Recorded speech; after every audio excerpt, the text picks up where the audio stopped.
Abbiamo un R-Conti che è salito, che inevitabilmente è salito alla luce del fatto che comunque le relazioni sociali e anche le buone temperature portano, diciamo, maggiormente alla creazione di assembramenti e, non ultimo, anzi lo metterei per primo, la presenza delle scuole aperte.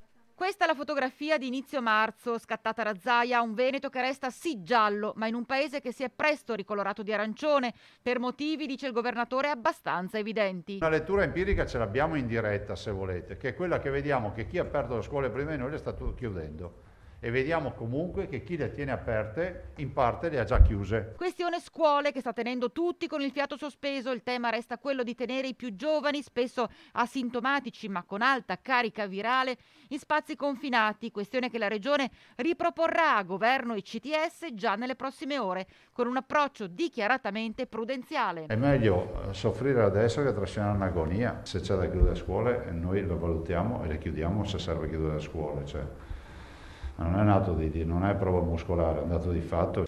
Così come è un dato di fatto quanto successo esattamente un anno fa. Siamo preoccupati perché comunque abbiamo davanti ancora un mese prima di uscire dall'inverno, più o meno. E abbiamo visto l'anno scorso che comunque l'infezione che iniziò a febbraio non si spense prima di fine aprile.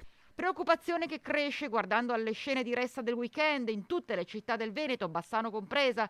Concetto questo ripetuto dal direttore Flor, che ha annunciato un cambio di passo nella campagna vaccinale. Da oggi, da domani, a seconda degli arrivi, somministreremo tutti i vaccini che arrivano perché ci siamo fatti la famosa scorta dei 21 giorni,